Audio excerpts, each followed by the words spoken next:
Well, all right. Good morning. I think maybe we can get going here.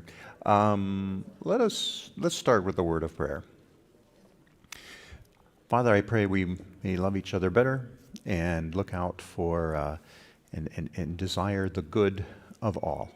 We pray in your name. Amen. All right. Well, good to be back with you all this morning.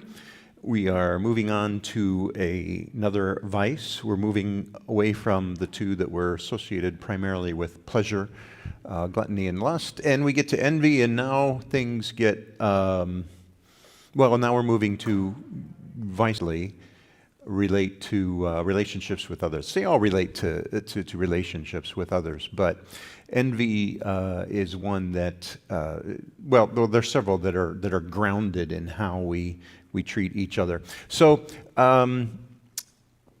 you might remember a couple weeks ago I mentioned how back in the 80s Harper's Magazine gave ad agencies the task of selling a vice, and the one that came up with envy, I think got it.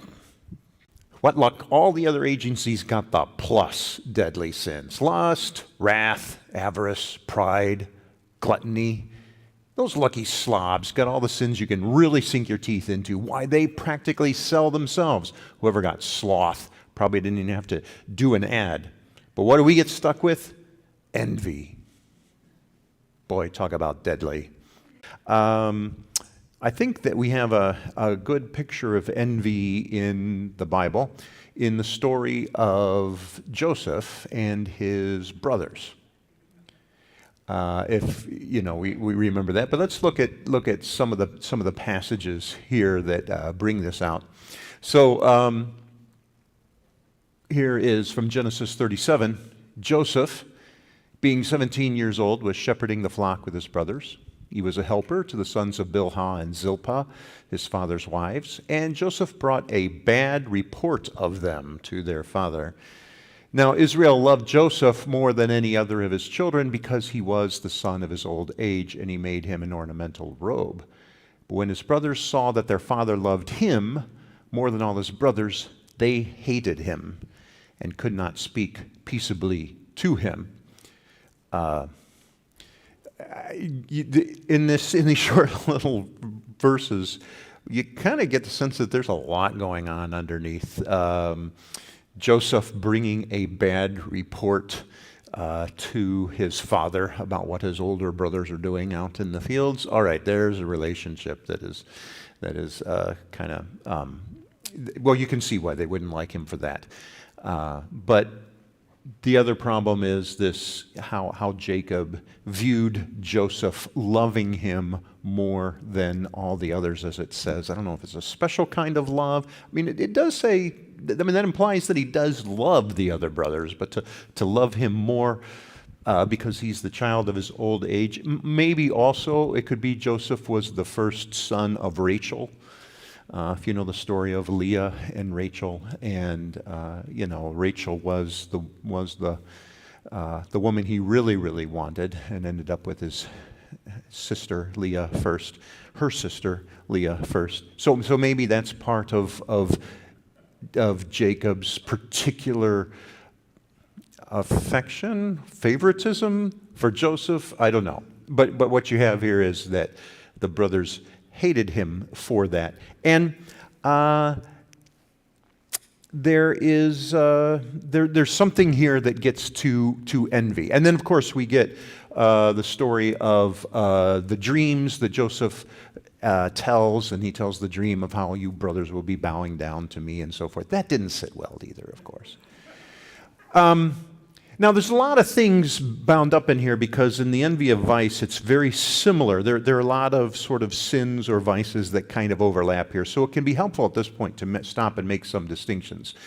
And so we have several words, and today we often use them as synonyms. But in traditional definitions or maybe more technical definitions, we can make some distinctions, even though I think jealousy and envy are pretty much seen as synonyms and the exact same thing. And we can also put greed up there. And let me go in a little bit different order here. Greed, the one thing that distinguishes greed from the others, greed is about objects or money, right? The desire for things, the excessive or distorted desire for things. Somebody has something, I want one of those too. I got to have that BMW or whatever it might be. Jealousy concerns more with relationships and love.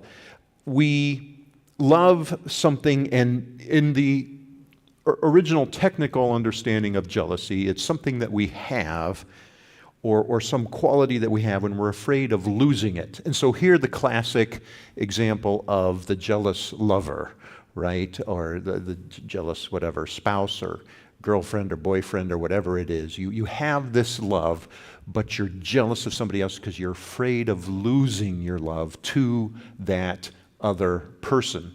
And so jealousy is sort of the have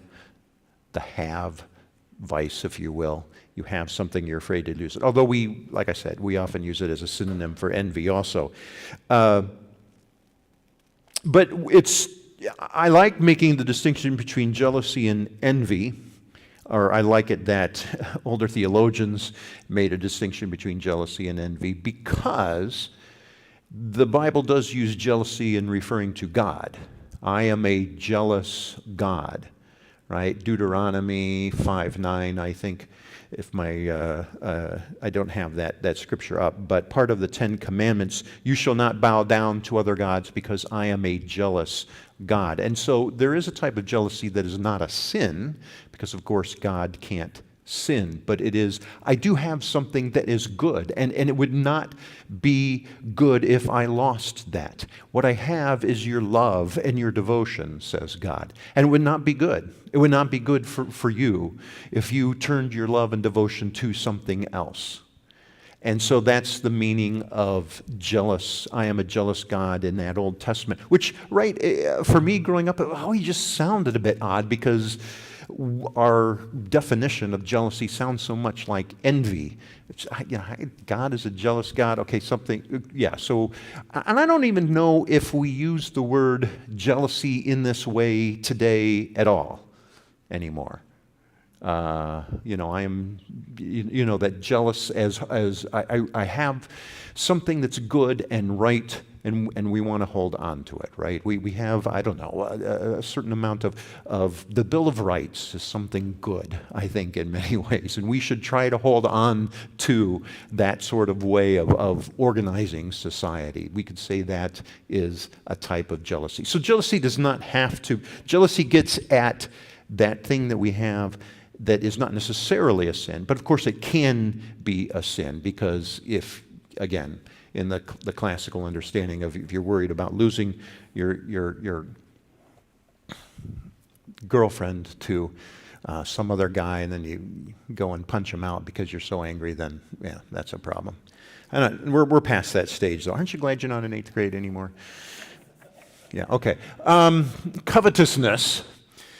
Covetousness is more about, to covet is to covet things more often. This is closer to greed. Not always, but usually. And the difference from greed is, greed would say, I want the BMW. Covet is like, I want their BMW. My neighbor, that particular, I don't know why you would want their particular car, but sometimes we do want a particular thing that rightfully belongs to somebody else. And so it's very, very close to greed. But we get examples of this in the Bible.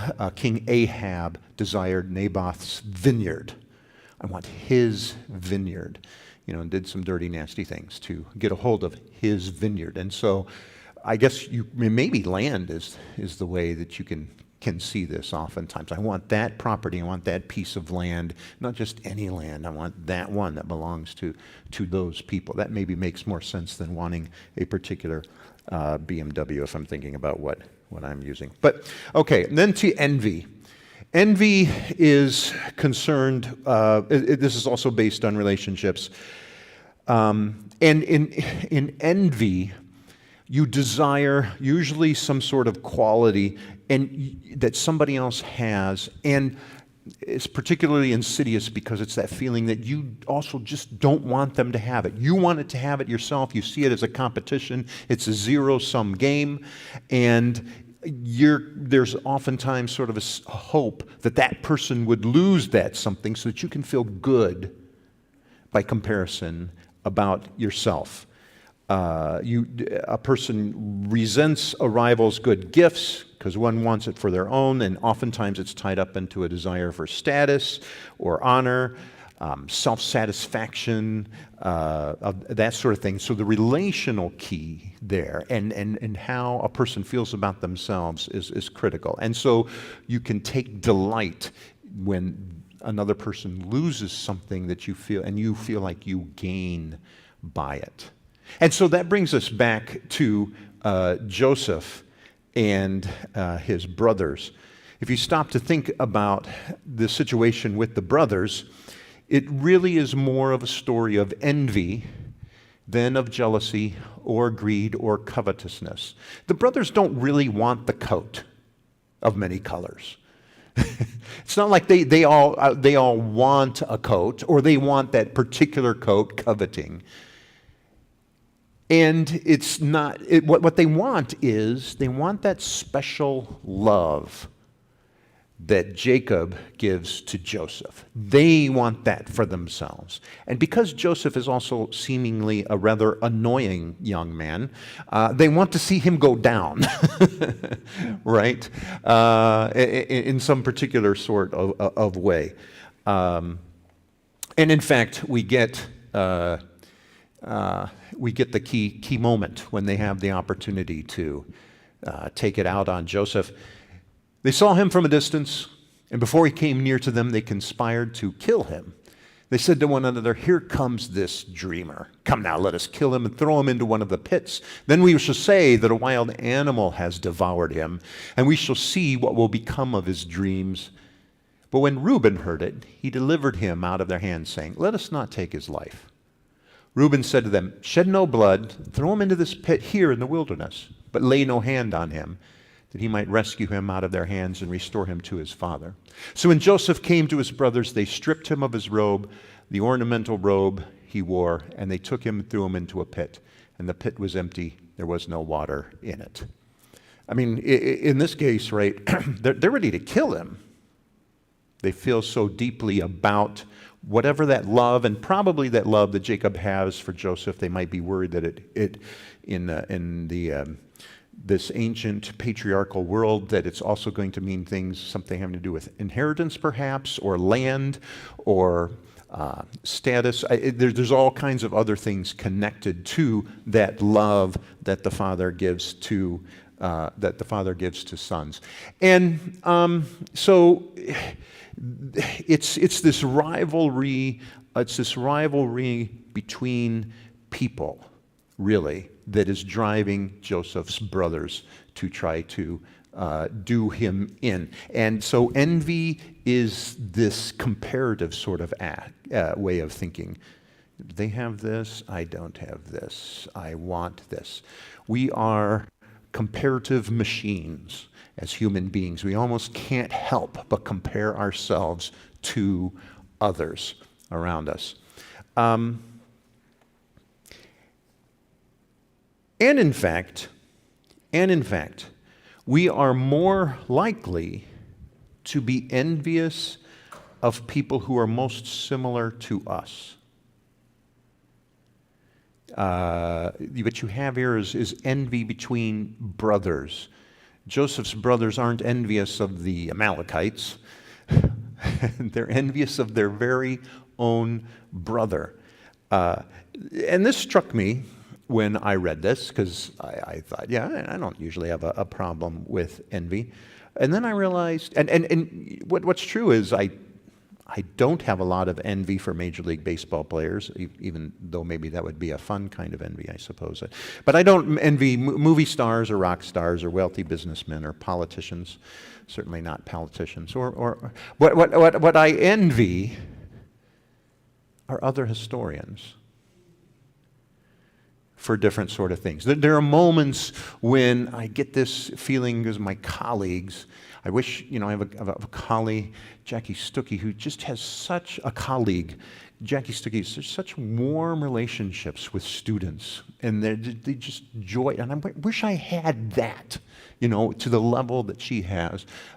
Greg Miller is going to be president of Malone. Is just a fantastic teacher. I mean, his scores that he would get as a teacher student evaluations were really, really off the chart. So there's times when I think, oh, I wish I had that. Or what kicks in more when I see historians who got their degree about the same time as me in my field. I'm not generally envious of historians who study Chinese history. That's not my field, but people in my field, and then I see them, get books and accolades and so forth. That's when I can start to feel that sort of thing. Like, I wish I had that. And I think that's important for us to realize. So, a great picture of this is a fantastic film from several decades ago, Amadeus. How many people have seen Amadeus? Oh yeah, okay. So many of you have seen this. It's such a brilliant picture of how envy can play out. And historically, it's not real accurate. And as a historian, that doesn't bother me so much because it's doing something different than telling exactly what happened in reality. And maybe there was some of that there, rivalry between Salieri and Mozart. But it's a story that explores this theme. It centers around Salieri, who is an Italian composer, who becomes composer for the Emperor of Austria. And it tells his story, and the film opens up. Actually, most of the film are a series of very, very long flashbacks. The film opens up at the end of his life, and Salieri is in a sanatorium, an institution, because they feel like he's dangerous, or that doesn't explain exactly why, or he's got mental health issues or something like this. And a priest comes in to see him. And a priest comes in to try to give him comfort and hear his confession and so forth. And Salieri, in the opening part of the movie, gets into this discussion with the priest and asks him, do you know who I am? And the priest doesn't really know who he is. And so Salieri says, well, let's play some music. And he plays a piece of music for the priest, and the priest doesn't get it. And then he turns to another one. So let's click on this little clip. Salieri is going to play the priest another little piece of music. Let's see. Yeah, there we are.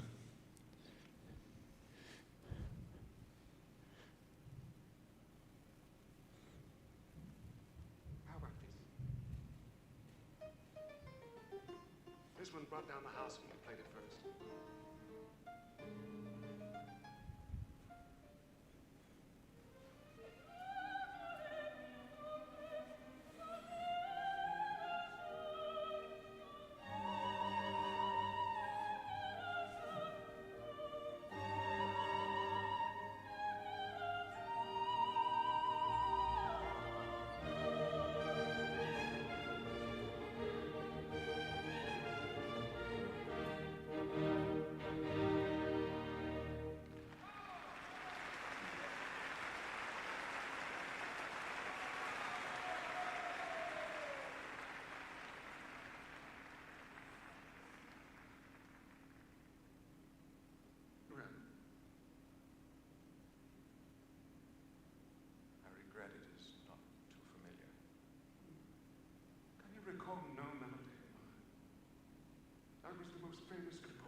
That was Mozart. The poor priest is trying to give him comfort. Doesn't recognize any of his music.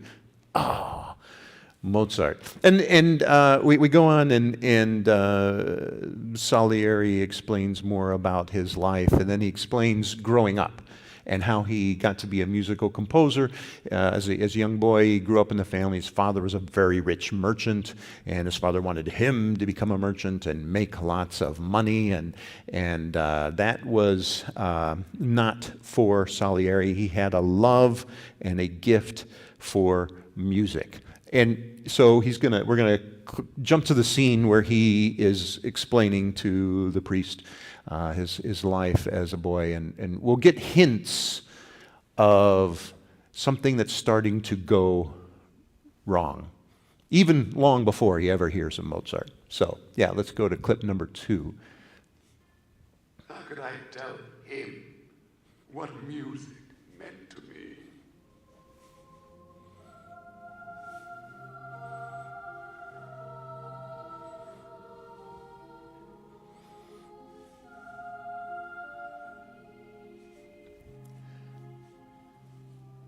While my father prayed earnestly to God to protect commerce, I would offer up, secretly, the proudest prayer a boy could think of. Lord, make me a great composer. Let me celebrate your glory through music, and be celebrated myself. Make me famous through the world, dear God. Make me immortal. After I die, let people speak my name forever with love for what I wrote. In return, I will give you my chastity, my industry, my deepest humility, every hour of my life.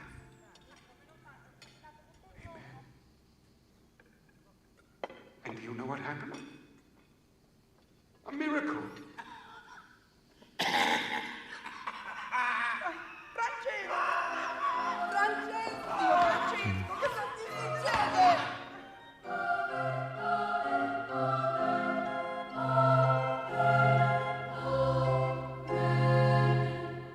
My life changed forever.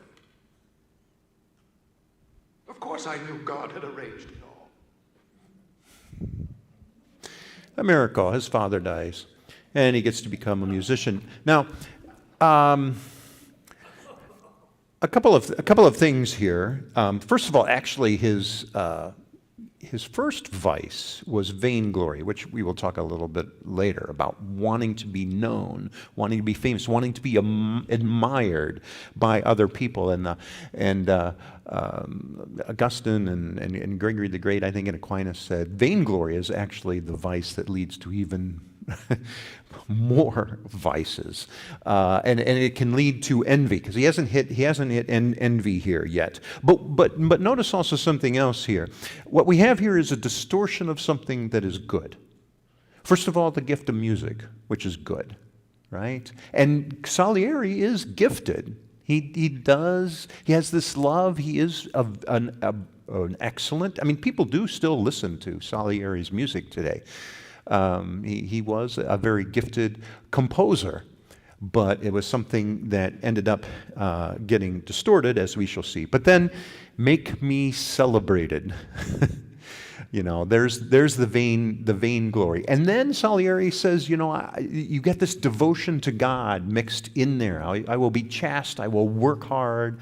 And so, you know, we're complicated kind of people. It's not like a lot of classic Hollywood plots where it's very clear who the evil guy is and the good guy is. And if we're really, really dense, they put a black hat and a white hat on them so we know for sure.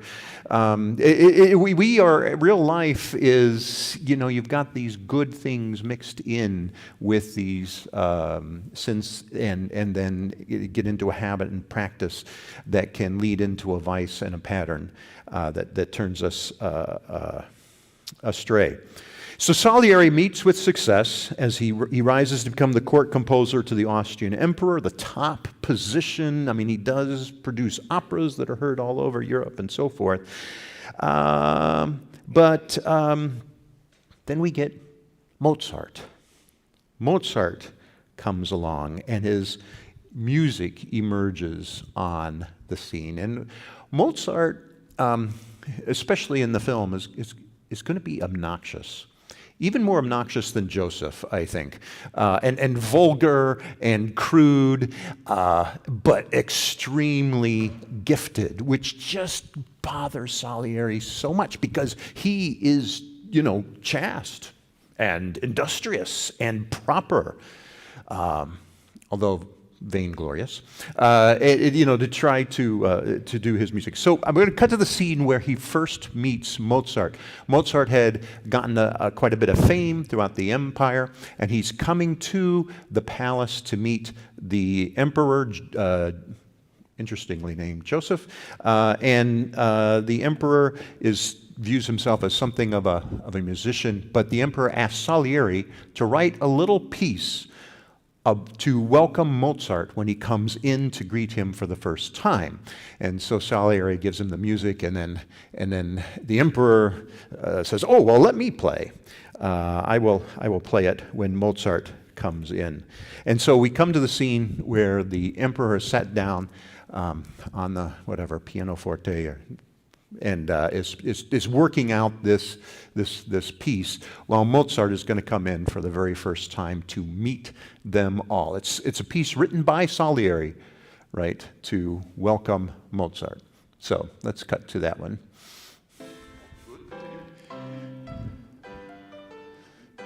G.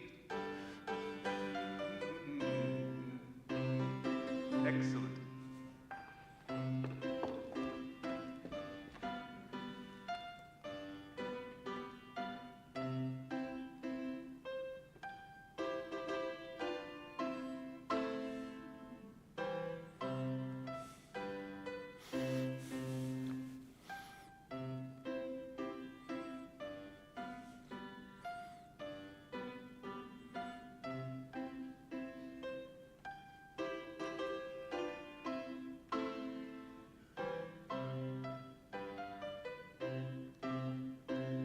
Bravo, Majesty.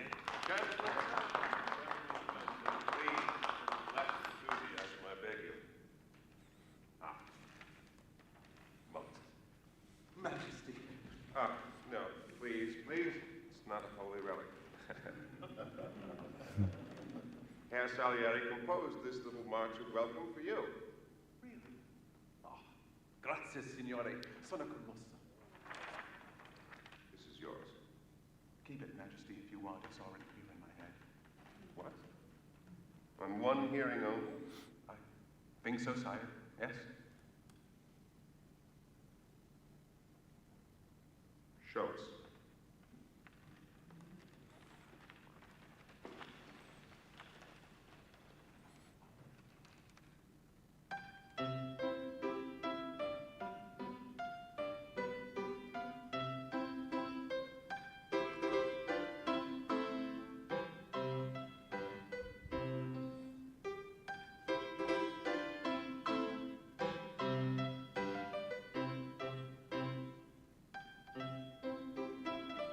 The rest is just the same, isn't it?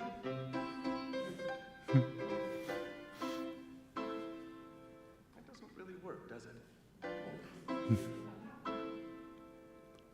you try? Shouldn't it be a bit more? Or this? This? Yes. Better? What do you think?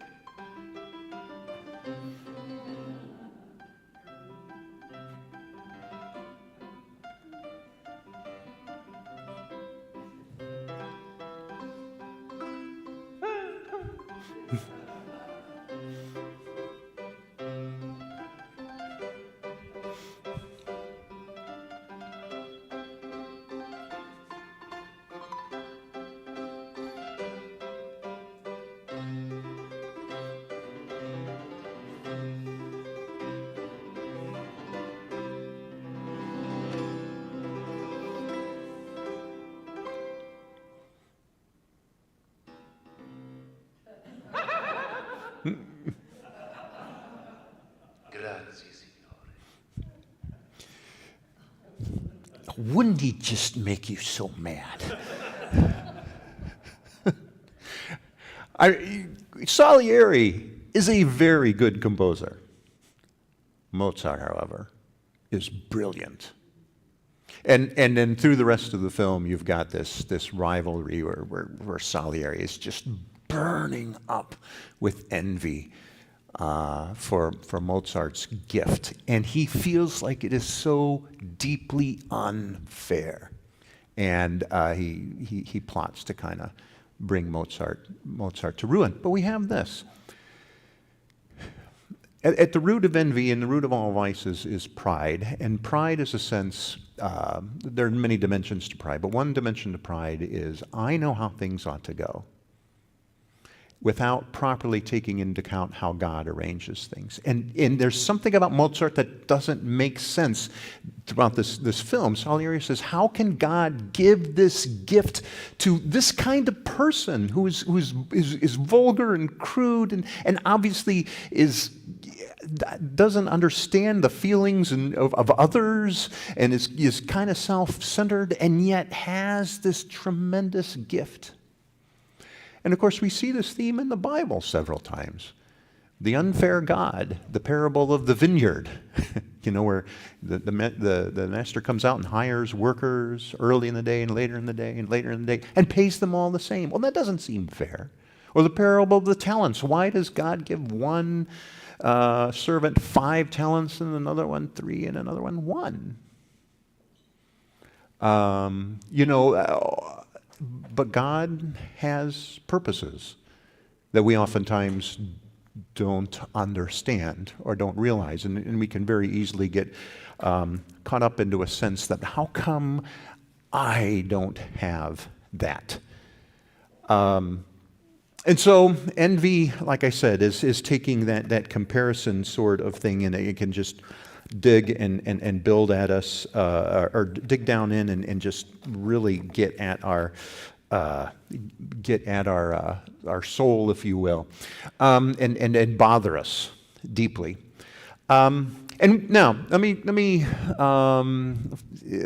move here then at the end here towards one more dimension. We should think of the vices as individual sort of qualities, and they are, and virtues as individual qualities, and they are things that happen to us due to our decisions and patterns over time and so forth. But I think we also need to think about them in sort of collective ways. How vices and virtues can become part of the culture around us. Theologians did mention that these can take on collective sort of dimensions, although they aren't developed nearly as much as talking about how they work in individuals. But the Bible, for instance, talks about pride as a collective thing. In the Old Testament, you have prophets saying, telling Judah, telling Israel, you are guilty as a people of pride, as well as surrounding peoples, Egypt and the Amalekites and so forth. We're guilty of pride, the surrounding nations. And so there can be a cultural aspect to us. So to this, and this is something that I've been wondering about and thinking about lately. So let me give you an example of where a place where I can see this. This is a broadside that existed in, kind of like just a piece of paper that was handed out in northeastern cities, New York, Philadelphia, Boston, I think, in the 1830s.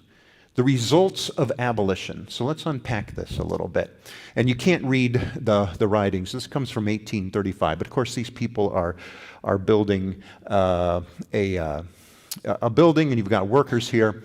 And what you have are 2 black people on top, and they are saying, "Bring up those bricks, you white rascals." And then I can't remember, ragamuffin or something, you come along with those bricks. And then we have the black foreman down here says, "White man, hurry up them bricks."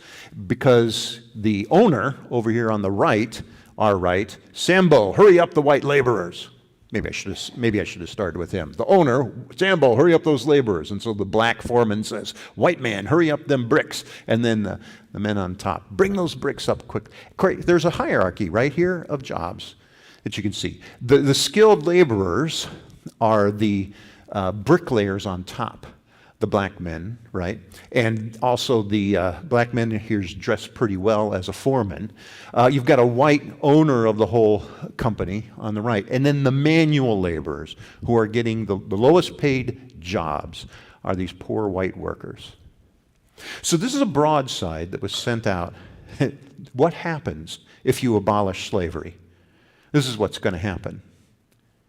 Well, those enslaved people, those blacks, are going to come up from the south, they're going to move to the north, and they're going to get those skilled jobs.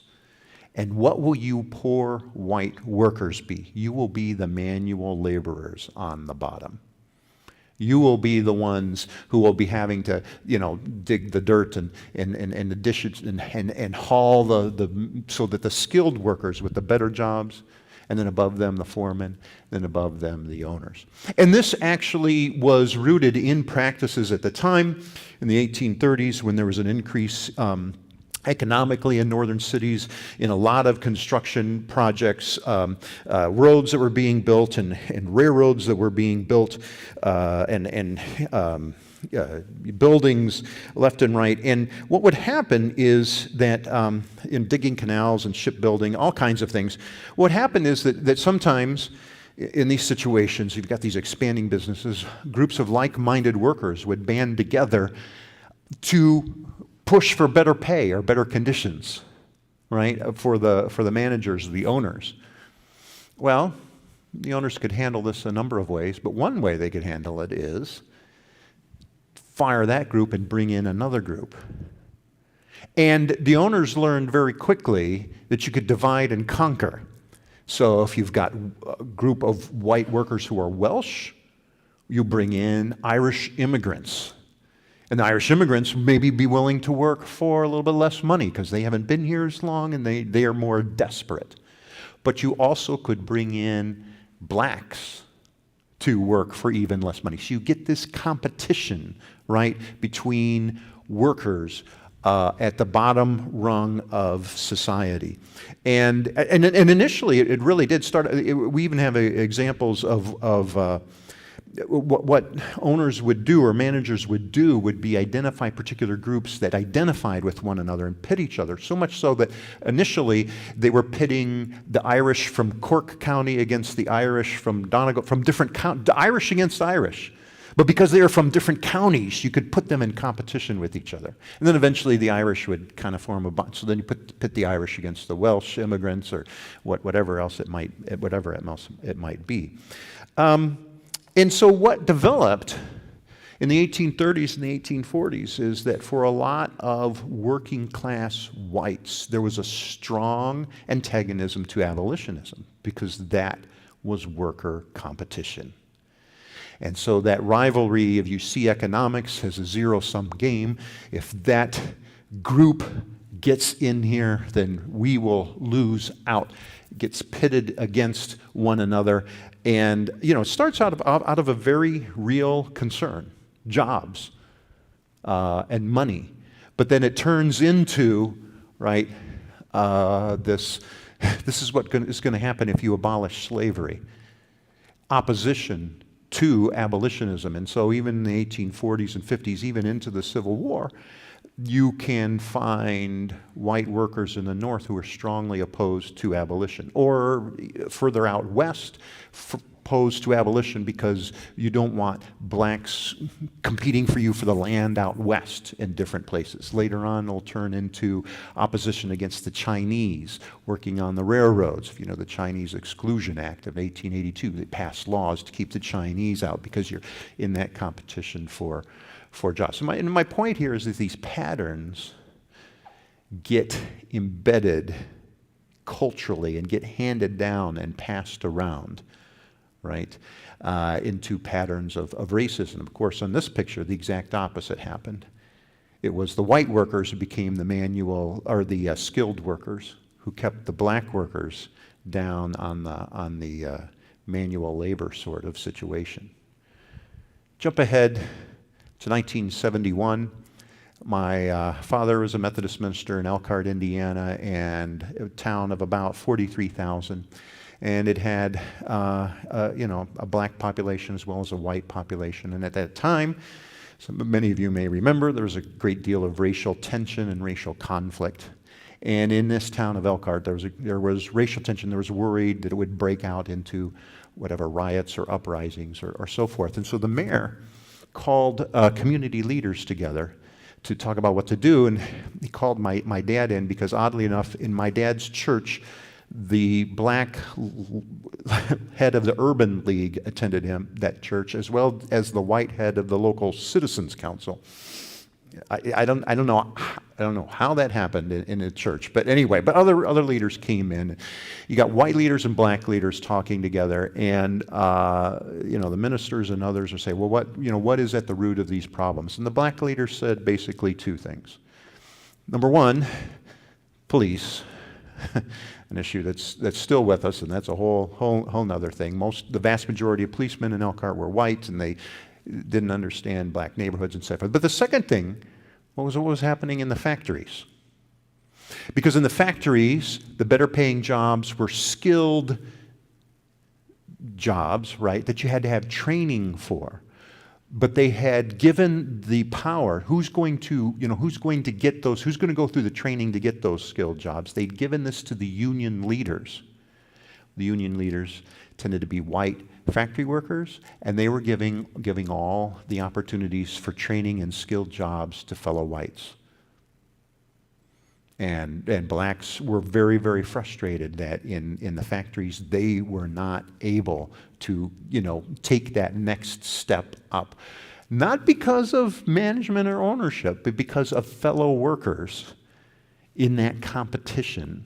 And so you have this sense, this part of it is, I guess at this point, it's both envy and jealousy mixed together. We have something we don't want to lose, or we want to be sure we get something. We don't want to give it to these other groups, built upon whatever has been handed down to them through these patterns over time. And so these things can, and of course it gets a lot more complicated than that, but I think it can be helpful to think about how vices can get embedded in our culture. Okay, so last, what do we do about this? I don't know, but there are virtues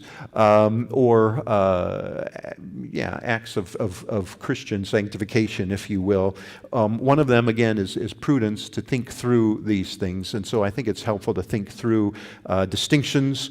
Some form of negative comparisons are not insidious or bad if there is somebody or group of people who have gotten rich through unjust means of abusing, taking advantage of other people.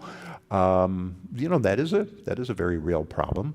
I think it's helpful to think of the distinctions between jealousy and covetousness and greed and envy, just to know and understand some of those things. For me, as I think about these racial tensions, and I think about it in terms of envy, then I realize, oh yeah, I can see how. I mean, I've not ever been in competition with blacks or other groups for jobs in that sort of way. I haven't come out of that working class background. And so it can be easy for me to look down on whites and say, you are these particular kinds of whites, and say, you've got these racist attitudes you need to change. But if I stop and think of ways that temptation to envy, or maybe little parts of envy have affected me, then maybe I can be a little more empathetic, even while not agreeing with ways that maybe some of those racist attitudes or practices can come out. I did see a study a few years ago, an extensive study by a sociologist in Louisiana interviewing whites of lower economic background, and many of them expressed very, very strong anti-immigration views and very, very strong anti-black views. And as the sociologist interviewed people and studied them, came up with their way of thinking. And their way of thinking was, the American dream is like a long line, and we're pretty far back in the line, but as long as the line is moving, we're okay. But the perception of these poorer whites was that the government and liberals were bringing immigrants and blacks and bringing them up to cut in line in front of them unfairly. That's their perception of things. And so you build that, and maybe the history of these kinds of patterns that go back 2 centuries in our country, and you can see how envy ends up getting embedded in that.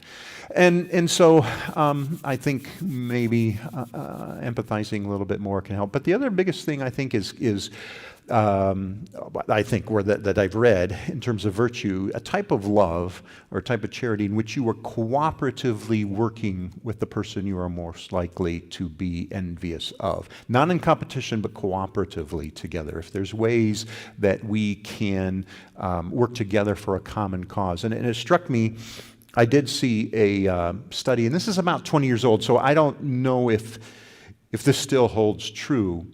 But the groups of people that were most likely to have interracial marriage, which is definitely based on the idea of cooperation, it should be, but 2 groups. One was Pentecostals, which is kind of interesting, the part of Christianity that tends to be working class people. And the other one was people who served in the military.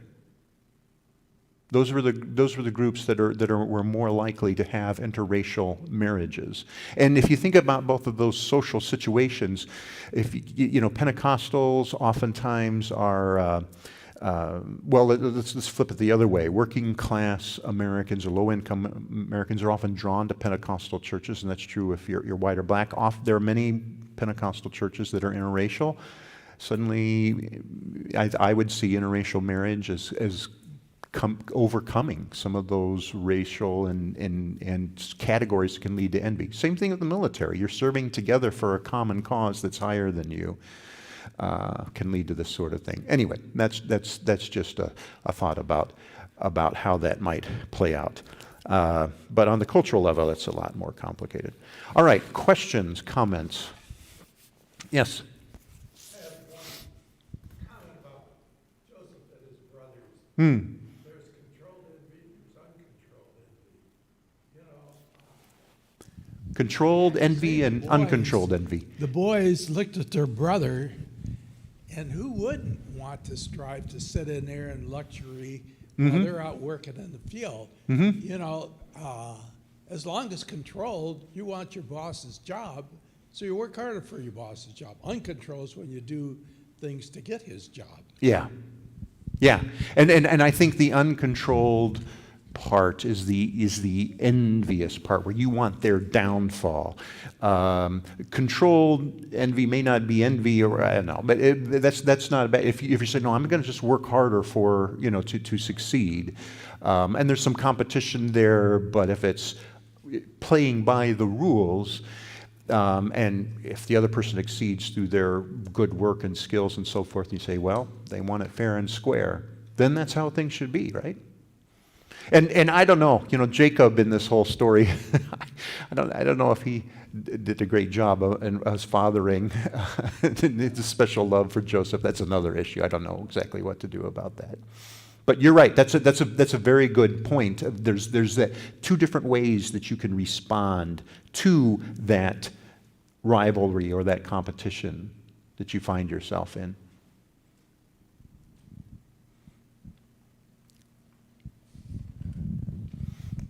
Yeah, just thinking about that, in a way, envy drives you to be better. I think of athletics, and I remember as a kid, I wanted to be Johnny Unitas, if some of you remember him. So the high tops. Yeah, right, number 19. And so I wore 19 as a quarterback. But it was something that makes you try to be better, and you see other people in whatever you mentioned it, in people in your profession, and looking at them. How can I be like them? Yeah. Is there anything wrong with that? No. No, because envy as a vice would want his downfall so that you can have his place. Okay. And you didn't want that. But that's actually, in fact, envy is a distortion of something good, right? Vice is a distortion of something good. So something good is to be excellent, some excellence in sports and field. I'm going to strive to do better. I'm going to practice. I'm going to be self-disciplined. I'm going to, those are really good qualities to develop. Now, if it's somebody on your team who's also going for a quarterback and you trip them, or I don't know what you can, there's things you can maybe do on your team to try to bring them down unfairly, to bring yourself up. That's where envy comes in. But if it's good, honest competition in that way, and they beat you out for quarterback, and you can accept that, and maybe even be happy for them because it's going to make your team better, then that's the good and proper thing that we should be striving for. That's the good that can get distorted by envy if you want their downfall, so you can take their place.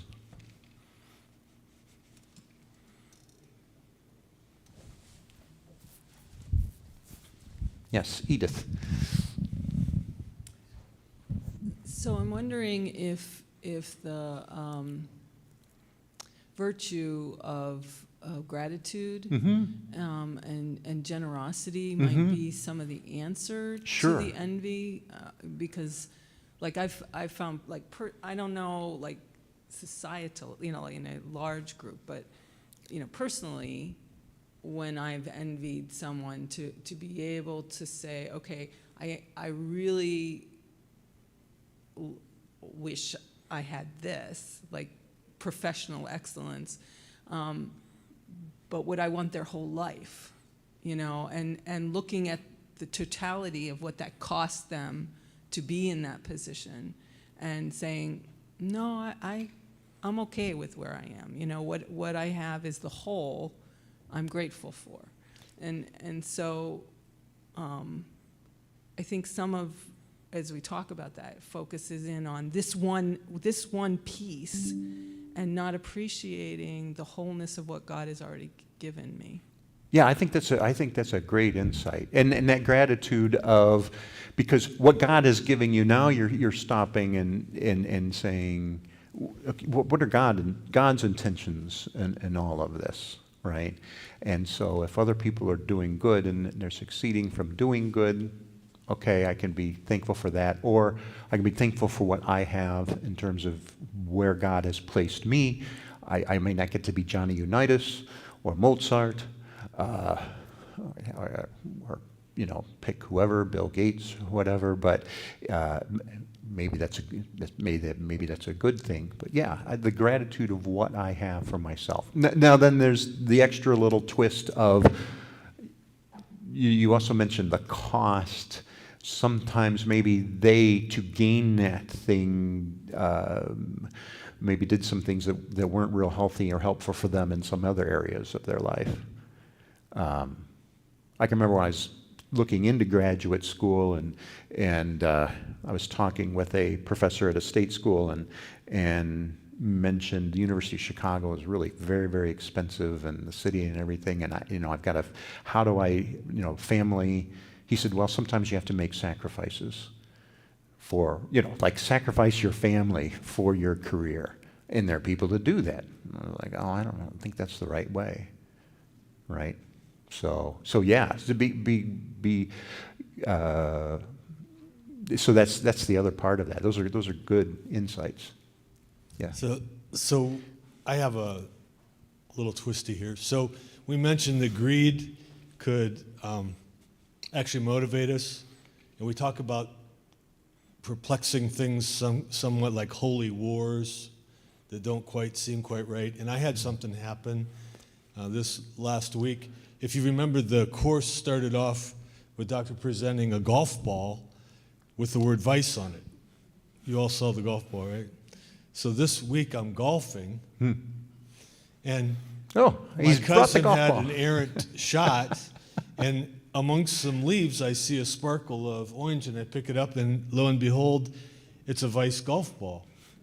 But here's the twisty, and maybe this is a thought for next week's class.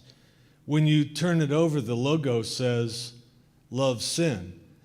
And so I'm thinking about all these little twisties we're talking about. Can we really love sin? I'm a jealous God, and God doesn't sin. So maybe you can use this in the My weeks goodness. to come, and maybe we'll talk about, can we love sin? Oh, dear.